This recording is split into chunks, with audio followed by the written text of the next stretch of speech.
오늘 하나님 말씀은 계속해서 계시록 11장 15절부터 12장 6절 말씀, 일곱 번째 나팔을 불고 나서라는 제목으로 말씀을 배우며 예배를 드립니다. 계시록 11장 15절. 일곱째 천사가 나팔을 불매 하늘에 큰 음성들이 나서 이르되 세상 나라가 우리 주와 그의 그리스도의 나라가 되어 그가 세세토록 왕노릇 하시리로다 하니, 하나님 앞에 자기 보좌에 앉아있던 24장로가 엎드려 얼굴을 땅에 대고 하나님께 경배하여 이르되 감사하옵나니 옛적에도 계셨고 지금도 계신 주 하나님 곧 전능하신 이여 친히 큰 권능을 잡으시고 왕노릇 하시도다. 이방들이 분노하며 주의 진노가 내려 죽은 자를 심판하시며 종 선지자들과 성도들과 또 작은 자든지 큰 자든지 주의 이름을 경외하는 자들에게 상 주시며 또 땅을 망하게 하는 자들을 멸망시키실 때로소이다 하더라.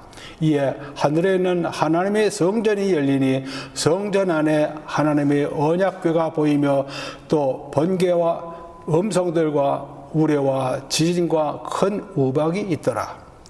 하늘에 큰 이적이 보이니 해를 옷 입은 한 여자가 있는데 그 발 아래에는 달이 있고 그 머리에는 12별의 관을 썼더라. 이 여자가 아이를 베어 해산하게 되매 아파서 애를 쓰며 부르짖더라. 하늘에 또 다른 이적이 보이니 보라, 한 큰 붉은 용이 있어 여러 머리가 7이요 뿔이 10이라. 그 여러 머리에 7 왕관이 있는데 그 꼬리가 하늘의 별 3분의 1을 끌어다가 땅에 던지더라. 용이 해산하려는 여자 앞에서 그가 해산하면 그 아이를 삼키고자 하더니 여자가 아들을 낳으니 이는 장차 철장으로 만국을 다스릴 남자라. 그 아이를 하나님 앞과 그 보좌 앞으로 올려가더라. 그 여자가 광야로 도망하며 거기서 1260일 동안 그를 양육하기 위하여 하나님께서 예비하신 곳에 있더라. 아멘. 지난번에 일곱 번째 나팔을 불고 난 다음에 두 가지 장면을 이제 보았습니다. 하나는 이제 2억이 되는 마병대, 그리고 그 다음에는 두 증인. 이제 일곱 번째 나팔을 불고 나서 다른 번처럼 곧장 심판이 내려지는 것이 아니라 이와 같이 막간 장면을 다시 한번 여기서 보여주십니다. 이것을 이해하면은 다음에 일어나는 일들을 우리가 이제 이해하기 쉽게 됩니다.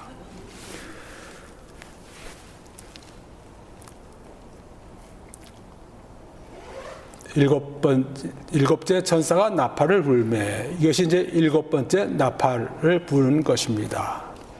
일곱 번째 천사가 나팔을 불었는데 다른 때와 다른 점은 지난번에 막간 장면이 둘 나왔죠.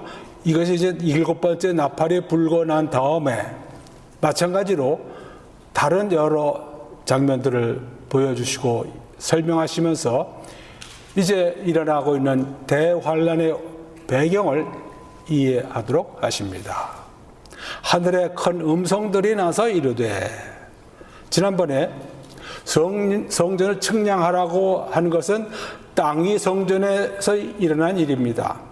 지금은 없지만 이제 세워질 땅의 성전, 예루살렘에 세워질 성전에 관한 말씀이고, 여기서는 하늘에 큰 음성들이 일어나서 하늘에 있는 성전을 보여주면서 일어나는 일이 나옵니다.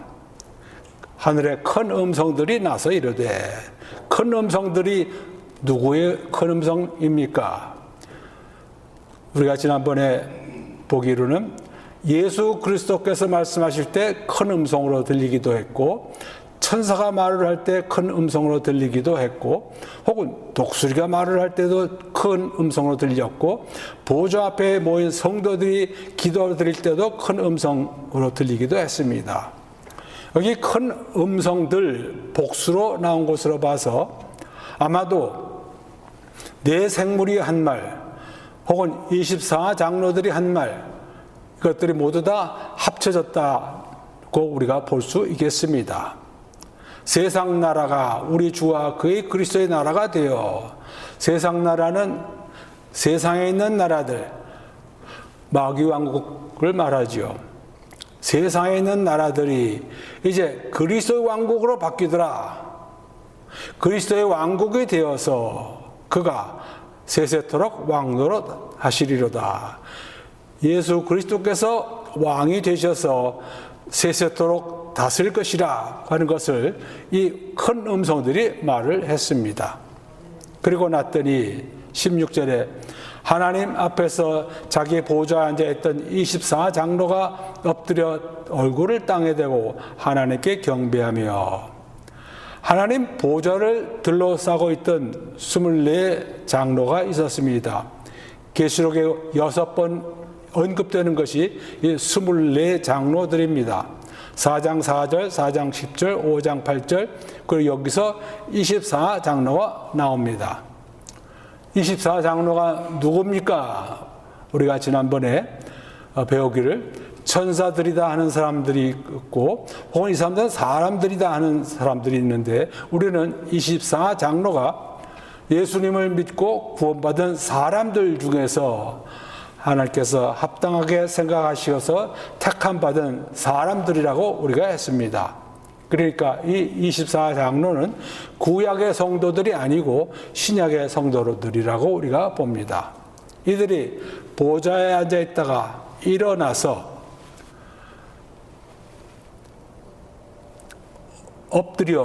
이 엎드려라는 이 헬라어는 떨어진다, 갑자기 넘어지듯이 떨어지면서 엎드려서 하나님께 경배 드렸다고 하는 것을 말합니다. 그러니까 우리는 앉아서 기도드리기도 하고 서서 기도드리기도 하지만은 이와 같이 성경에 자주 나오는 기도드리는 자세는 완전히 엎드려서 드리는 기도 자세입니다. 이와 같은 기도 자세를 가진 사람들이 우리 시대에도 몇몇 사람 있는 것으로 전해지고 있습니다. 땅에 완전히 엎드려서 하나님께 예배를 드렸습니다. 17절, 이르되 감사하옵나니 옛적에도 계셨고 지금도 계신 주 하나님 곧 전능하신 이여 친히 큰 권능을 잡으시고 왕노릇 하시도다. 우리 한글 성경에 왕노릇 한다는 표현이 여러 번 나옵니다. 왜 왕노릇 한다고 표현했는지 저는 모르겠습니다. 그냥 다스린다, 다스리시도다 하면 될 텐데 왕노릇 한다, 왕노릇 한다. 제가 지난번에 한번 얘기해 드렸죠.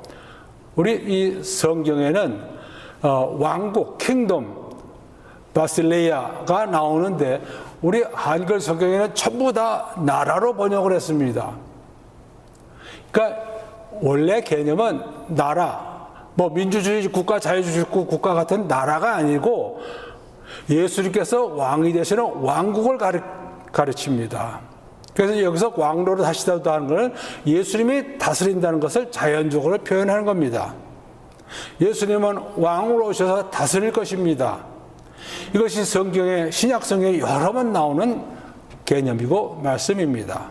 감사드리옵나니 옛적에도 계셨고 지금도 계신 영원 전부터 계신 하나님, 주 하나님, Lord God, 우리 하나님이시면서 모든 것을 다 다스리시는 주인 되시는 하나님, 곧 전능하신 이여, 전능하시니 모든 것을 할 수 있는 능력을 가지시니 친히 큰 권능을 잡으시고, 권능을 가지셨기에 권세를 또 가지셨고 힘을 가지신 그런 하나님이시기에 왕노릇 하시도다, 다스리신다고 하는 것을 여기서 이 24장로들이 엎드려서 예배드리면서 한 말입니다. 18절, 이방들이 분노하며 주의 진노가 내려, 이방들이 분노하며, 이방 나라 왕들이나 백성들이나 언제나 하나님의 역사를 보고서 분노합니다. 자기네들 마음에 들지 않으니까 그렇습니다. 이들은 분노하면서 하나님 역사에 반대하고 반기를 들고 하지만은 거룩하신 하나님께서 그들을 향해서 노하시고 그들을 향해서 재앙을 내리시고 심판을 내리십니다. 계시록 16장 14절 16절에도 똑같이 나오고 마지막에는 이들이 분노하면서 무슨 일을 하느냐 하면 아마겟돈 전쟁을 일으키지요.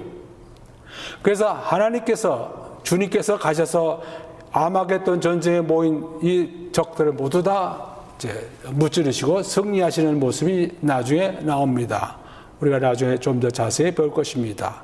이들에게는 주의 진노가 내려 하나님 역사에 화를 내고 반항하고 불평이 많은 이들에게 하나님께서 진노하셔서 심판을 내리시는 그런 것을 말합니다.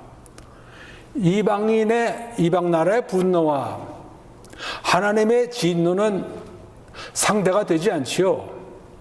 이방이 다 모여서 화를 내 보았자 하나님께서 내리신 진노에 대적할 수는 없는 것입니다. 이제 하나님께서 진노를 내리시면서 이 세상 끝이 오는 것이고 이들 나라는 모두가 다 예수 믿는 나라, 하나님의 나라로 바뀌어지는 것입니다. 죽은 자를 심판하시는 때가 온다. 죽은 자, 언제나 믿지 않는 자들을 말합니다. 믿지 않는 자들은 반드시 하나님께서 죽은 후에라도 심판하십니다. 종 선지자들과 성도들과 또 작은 자든지 큰 자든지 주의 이름을 경외하는 자들에게 상 주시며, 여기 종 선지자들, 성도들, 큰 자, 작은 자들 모두가 다 믿는 이들을 말합니다. 하나님의 이름을 경외하는 사람들, 즉 믿는 이들, 그리고 그 중에서 종 선지자들처럼 하나님의 말씀을 전한 사람들도 있고 그냥 성도들도 있습니다. 하나님께서는 언제든지 행위대로 상 주신다고 하셨습니다. 그 행위가 믿는 이들의 행위와 믿지 않는 이들의 행위는 전혀 다를 것입니다. 성경에 믿는 대로 상 주신다고 하신 말씀은 너무나 여러 번 나옵니다. 심는 이와 물 주는 이가 한 가지나 각각 자기 일한 대로 자기의 상을 받으리라. 고린도전서 3장 8절 말씀입니다. 15장 58절에 너희 수고가 주 안에서 헛되지 않은 줄을 알미라. 반드시 너희가 수고한 대로 헛되지 않게 상을 받으시고 각 사람의 행한 대로 주님께서 갚아주신다고 마태복음 16장 27절에 말씀하시고 10장 42절에도 말씀하십니다. 로마서 2장 6절 하나님께서 각 사람에게 그 행한 대로 보응하시되, 하나님께서는 믿는 이들이 하나님을 믿고 예수님을 믿으면서 행한 대로 상 주신다, 반드시 갚아주신다 고 말씀하셨습니다. 계시록 2장 23절에서도 내가 너희 각 사람에게 행위대로 갚아주리라 하셨고, 계시록 2장 23절이고 22장 12절에 가서도 내가 줄 상이 내게 있어 각 사람에게 그가 행한 대로 갚아주리라. 우리의 행위는 이처럼 중요한 결과를 가져옵니다. 반드시 하나님께서, 우리 주님께서 상 주시는 결과를 가져올 것입니다. 그래서 우리의 행위를 보시고 상 주실 것이기에 우리를 좀 더 힘나게 하시고 우리가 좀 더 많은 행위를 맺게 하시는 것이 우리 주님 뜻이십니다. 또 반대로 땅을 망하게 하는 자들을 멸망시키실 때로소이다. 땅을 망하게 하는 자들, 주로 나중에 이제 계시록에 나오겠지만은 짐승이나 거짓 선지자나 사탄, 바벨론, 이런 자들이 모두 땅을 망하게 합니다. 반드시 이런 자들을 하나님께서 없애버리셔야지 앞으로 천년왕국 그리고 새하늘과 새 땅에 악이 없어집니다. 그때는 악이 전혀 나타나지 않을 것이기에 지금 이 세상에서 이 대환란 때 땅을 망하게 하는 자들과 그를 추종하는 자들, 믿지 않는 자들 모두 다 벌 주시고 죽이실 것입니다. 자, 19절에 하늘에 있는 하나님의 성전이 열리니, 우리가 계시록 11장 1절에서 나오는 성전은 땅 위에 있는 성전이었습니다. 앞으로 예루살렘에 세워질 성전, 그래서 그 성전을 측량하라 했죠. 여기서 나오는 19절에 나오는 성전은 하늘에 있는 성전입니다. 하늘에 있는 하나님의 성전, 여기서 성도들의 기도가 올라갔습니다. 계시록 8장 3절과 4절에 나옵니다. 그리고 하늘에 있는 성전에서 성도들이 드린 기도의 응답으로 땅에 우레와 음소가 번개와 지진이 내려 쏟아졌다고 8장 5절에 말씀하고 있고, 앞으로 7 대접 심판이 내려지는 곳이 이 하늘 성전입니다. 계시록 15장에 나옵니다. 성전 안에 하나님의 언약궤가 보이며, 모세가 출애굽한 다음에 하나님께서 모세를 시켜서 성막을 만들라고 하셨죠. 그 성막을 나중에 솔로몬이 성전으로 지었습니다. 똑같은 모양을 본따 가지고. 모세의 성막이나 솔로몬의 성전이나 모두가 다 하늘에 있는 성전 모양을 본딴 것입니다. 하나님께서 그 하늘에 있는 성전 모양을 본따서 모세에게 성막을 짓게 하셨고, 솔로몬이 나중에 그것을 생각하면서 예루살렘에 솔로몬의 성전을 지었습니다. 성막은 이스라엘 백성이 이제 출애굽한 다음에 만들었고, 그 성막 안에 성소와 지성소가 있습니다. 이 성막을 회막, 텐트 오브 미팅이라고 또 불렸습니다. 미팅, 하나님과 모세 혹은 하나님과 이스라엘이 만나는 곳이 이 성막이었습니다. 어디서 만나는가? 성소가 있고 지성소가 있는데 지성소 안에 언약궤를 놓았습니다. 그래서 1년에 한 번 대제사장이 속죄일에 수송아지 피를 가지고 이 언약궤 위에 있는 금으로 만든 케루빈, 그룹 천사들이 있는 그 위에 피를 뿌립니다. 그래서 하나님께서 받아주시면은 여기서 하나님께서 그 받아주셨다는 이제 표가 나오고, 만약에 받아주지 않으셨다면은 들어간 대제사장의 죄가 있었다면은 대제사장은 거기서 즉사합니다. 이 언약궤는 다시 한번 언약궤 위에 그룹 둘이 있는데 그 판 밑에, 그 언약궤 밑에 판을 속죄소, 멀시 시트라고 부릅니다. 상자에 금을 입힌 것이지만은 그 위는 죄를 속하는 곳, 피를 뿌리고서 은혜로 자비로 죄 용서받는 곳이라고 해서 특별한 이름이 붙어 있습니다. 그래서 이 언약궤는 하나님과 만나는 곳, 그리고 죄 속죄함을 받는 곳, 이란 뜻이 가지고 있는 그런 것이 이 언약궤입니다.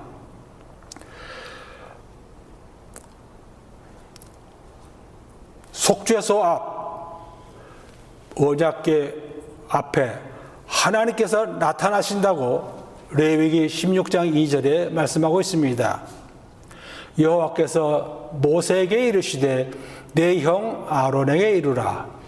성소의 휘장 안 법궤 위 속죄소, 그러니까 언약궤 위에 속죄소 위에 앞에 아무 때나 들어오지 말라.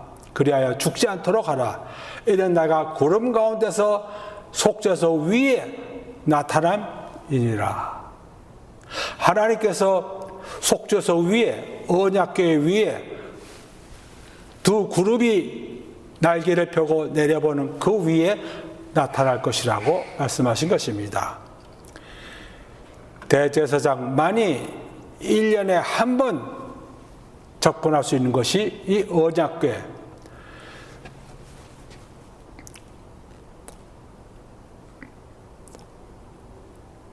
그런데 이 언약궤가 모세 때 만들어지고 솔로몬이 이 성전에서 그 내소인 지성소에 놓았습니다.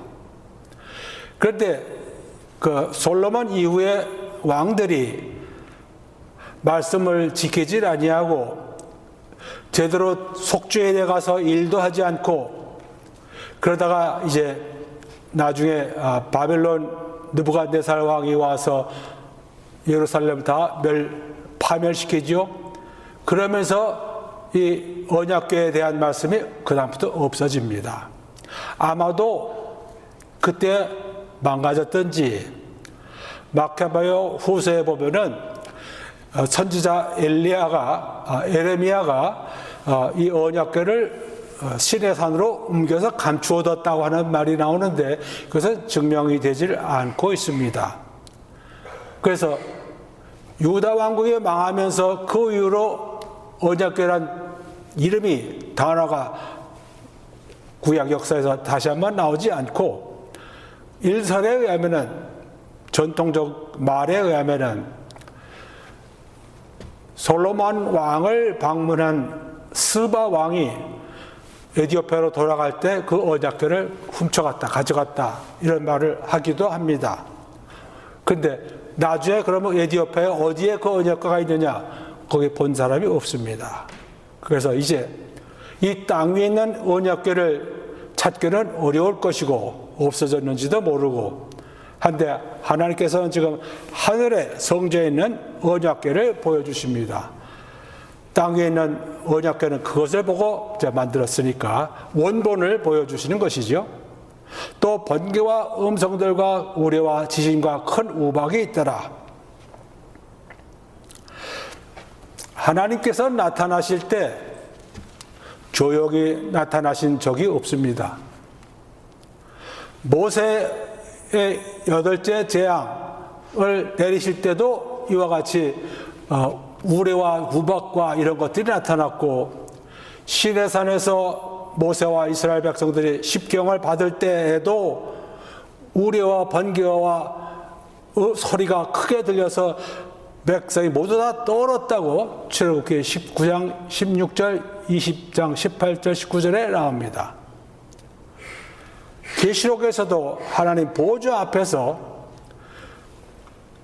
보좌로부터 번개와 음성과 우레소리가 났다 하는 말씀이 계시록 4장 5절에 나오고 8장 5절, 10장 3절, 11장 19절, 16장 18절에도 나옵니다.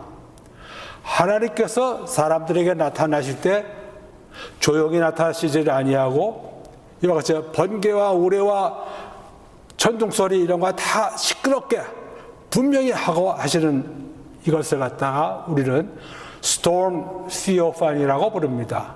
storm, 폭풍을 가지고서 하나님께서 나타나신다. 그런 뜻입니다. 자, 12장 이제 하늘에 보이는 큰 이적이 보입니다. 하늘에 큰 이적이 보이니 해를 옷 입은 한 여자가 있는데 그 발 아래는 달이 있고 그 머리에는 12별의 관을 썼더라. 큰 이적이 있는데 그 이적이란 말은 사인이란 말입니다. 시메온. 하늘에 큰 징표가 보여졌다. 사인이 보여졌다. 하늘에 계시록에 이 이적이란 표현이 7번 나옵니다. 그 중에서 이 첫 번째가 이 12장 1절에 나오는 단어입니다. 사인. 우리가 보통 쓰는 단어로 사인은 뭔가를 가리킨다는 거지요.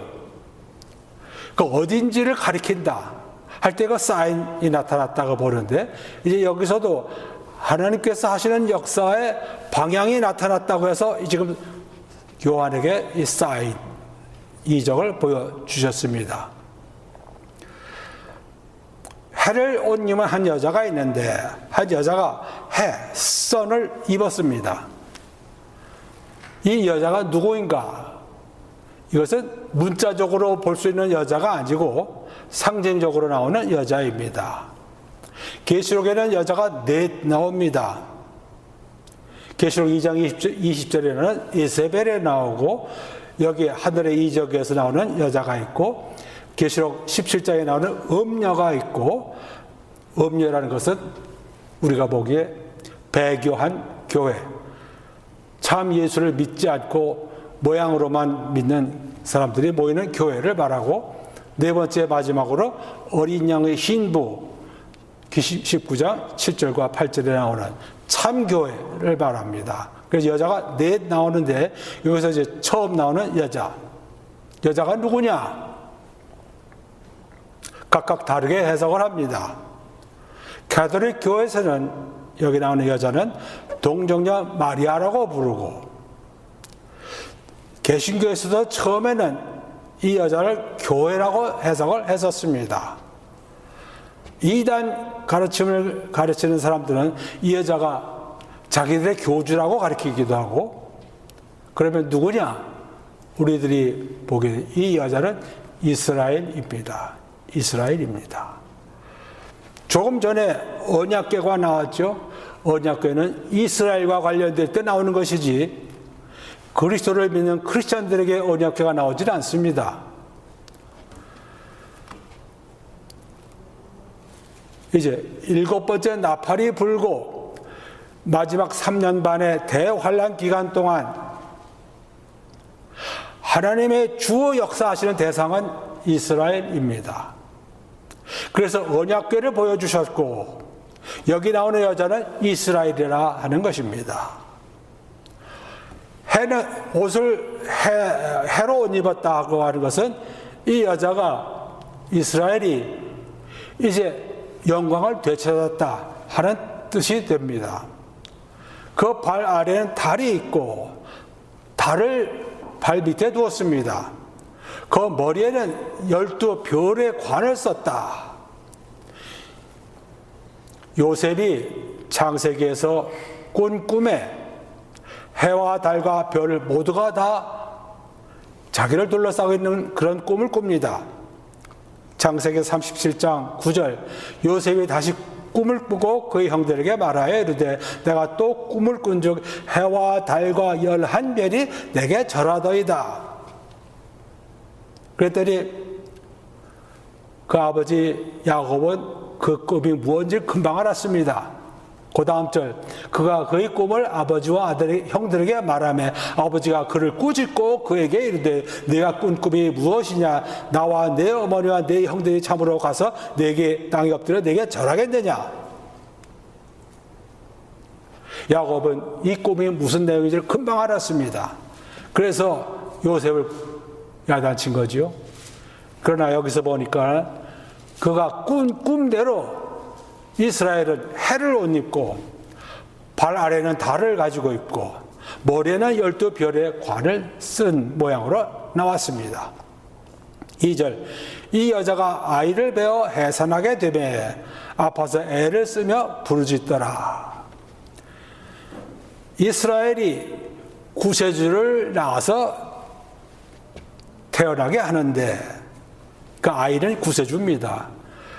구세주가 처음 오셨을 때에도 이 여자는 힘든 시간을 보냈습니다. 자세하게 어떤 힘든 시간을 보냈는지는 제가 보니까 찾지를 못했어요. 나중에 찾게 되면 알려드리겠습니다. 이스라엘은 첫 번 구세주 오실 때에도 곤란한 지경에 있었다고 하는 것을 여기서 말하고 있습니다. 3절, 하늘에 또 다른 이적이 보이니 보라 한 큰 붉은 용이 있어 머리가 얼굴이요 뿔이 열이라 그 여러 머리에 7 왕관이 있는데 다른 사인을 이제 봅니다. 요한이 본 두 번째 사인입니다. 큰 붉은 용이 있고 머리가 7개고 뿔이 6개고 7 왕관을 쓰고 있는 이 용이 누구입니까? 계시록 12장 9절에 나옵니다.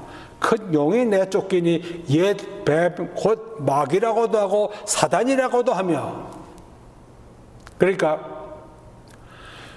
여자는 이스라엘이고 이스라엘은 구세를 처음 낳으려고 애를 썼고 낳는데 큰 용 마귀는 그 아이를 낳자마자 죽이려고 기다리고 있었다. 그런 말이 되겠습니다.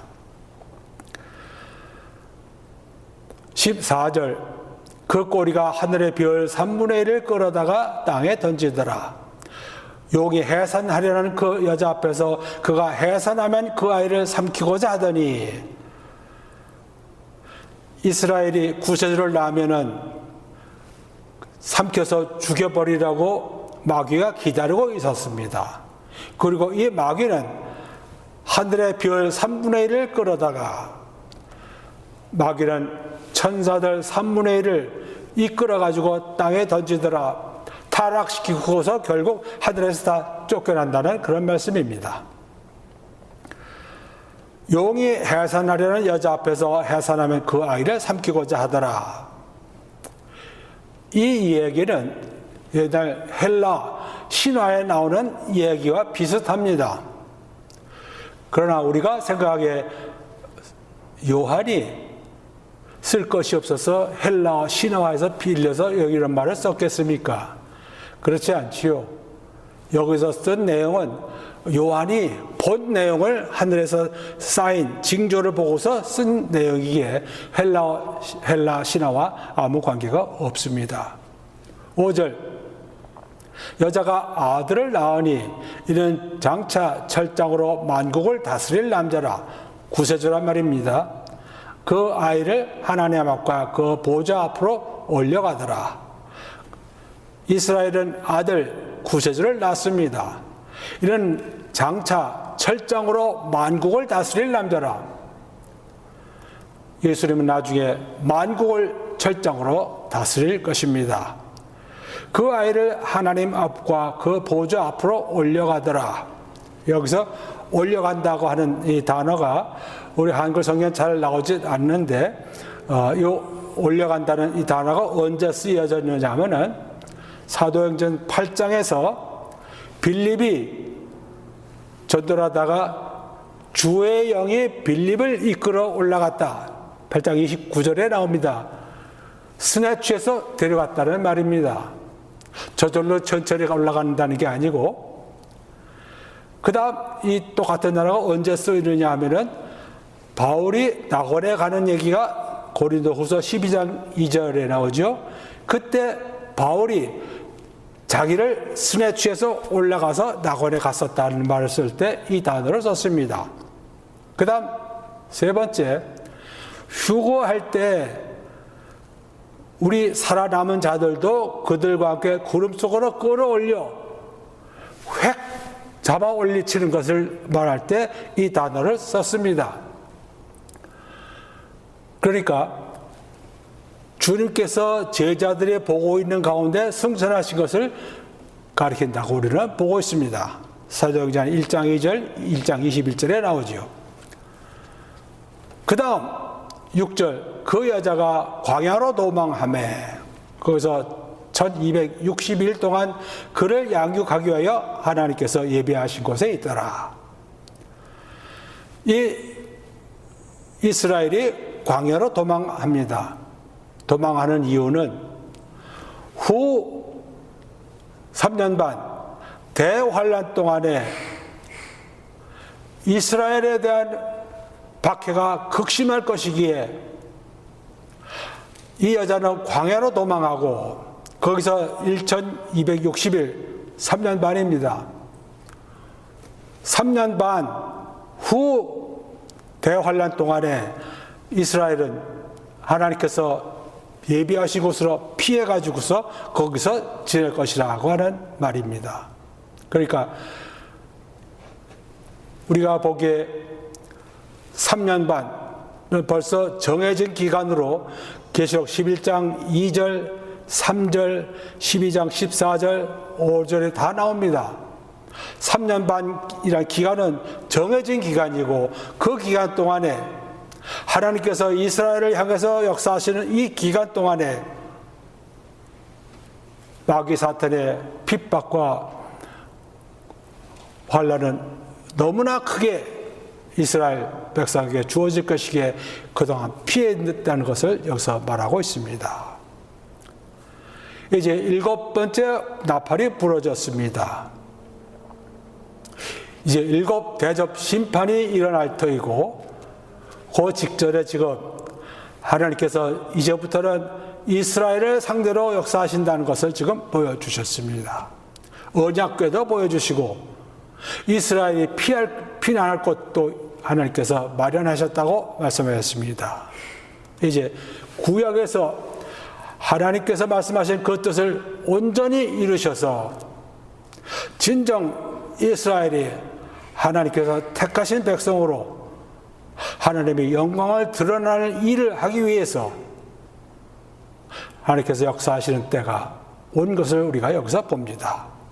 이것이 대환란 기간 동안에 3년 반, 7년 환란 동안에 두 번째 반, 3년 반 동안이 일어나는 하나님의 역사 기간입니다. 얼마나 어려운 기간이 되는지는 이제 우리가 배울 것입니다. 다시 한번 여러분들, 우리들에게 허락하신 이 크신 은혜가 얼마나 큰 은혜인지, 앞으로 이 세상에 내려질 대환란, 극심한 심판과 재앙, 우리가 거치지 않고서 예수를 믿게 해주신 것에 정말로 감사드리면서 열심히 순종하는 생활 하시는 여러분들 되시기 바랍니다. 다시 다 같이 기도하시겠습니다. 하나님 아버지, 이제 7번째 나팔이 부러지고 난 일을 처음 부분을 배우면서 닫혀져 있던 하나님의 뜻이 이제 이처럼 펼쳐지는 것을 보게 해주신 은혜에 감사드립니다. 마지막 세대에 살면서 저희들에게 하나님께서 가지신 뜻을 깨닫고 행하면서 사는 저희들 되도록 도와주시옵소서. 감사드리며 예수 그리스도의 이름으로 기도드리옵나이다. 아멘.